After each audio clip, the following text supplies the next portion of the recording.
ઉપલેટાના ભાયાવદરમાં દેશભક્તિનું ઘોડાપુર વિશાળ હાજરી સાથે ભવ્ય તિરંગા યાત્રા નીકળી। પહેલગામ ખાતે પ્રવાસીઓ પર થયેલા આતંકી હુમલાની ઘટના બાદ ભારતીય સેનાએ ઓપરેશન સિંદૂર દ્વારા પાકિસ્તાનના આતંકી અડ્ડા પર હુમલો કરી આતંકવાદીઓને ઠાર કર્યા। ભારતીય સેનાની કાર્યવાહીથી પાકિસ્તાન ભારતના ઘૂંટણીએ પડ્યું।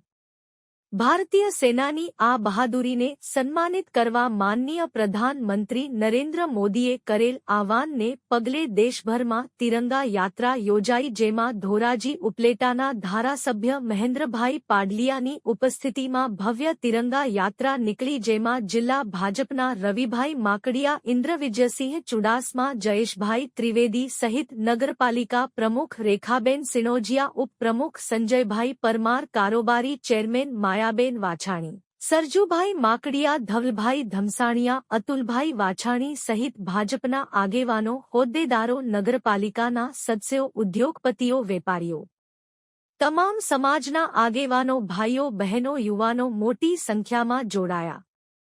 બાઇટ ઇન્દ્રવિજયસિંહ ચુડાસમા, બાઇટ રેખાબેન સિણોજિયા, અહેવાલ વિપુલ ધામેચા, ઉપલેટા। હું ઇન્દ્રવિજયસિંહ ચુડાસમા, જામનગરના તાલુકા ભાજપના પ્રભારી। આજે ભાયાવદરની અંદર તિરંગા યાત્રાનું આયોજન કરવામાં આવ્યું હતું, જેમાં ભાયાવદરના સૌ નિવૃત્ત આર્મી મેનો, તેમનું ધારાસભ્ય અને ગામના આગેવાનોના હાથે ફૂલ પહેરી અને હાર કરાવીને એનું સન્માન કરવામાં આવ્યું।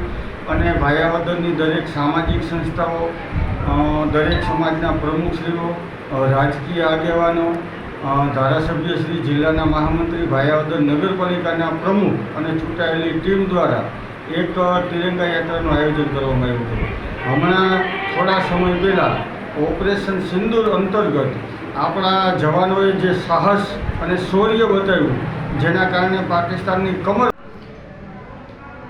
હું ભાયાવદર નગરપાલિકા પ્રમુખ રેખાબેન સિણોજિયા, આજરોજ ભાયાવદર મુકામે જે ત્રિરંગા યાત્રાનું આયોજન કરેલું હતું, સિંદૂર ઓપરેશન જે આપણે કર્યું, તેમાં અનુસંધાને કે આપણે જે આર્મી મેનો કે જે આપણા દેશ માટે લડાઈ આપે છે, એમને જોમ જુસ્સો વધારવા માટે ખૂબ મારી બહેનો મારી હારે ત્રિરંગા યાત્રામાં જોડાઈ અમે સિંદૂર યાત્રાનું સિંદૂર કાર્યક્રમ પણ બહેનોને એકાબીજાને સિંદૂર પૂરીને એ પણ કાર્યક્રમ આજે અમે કર્યો છે।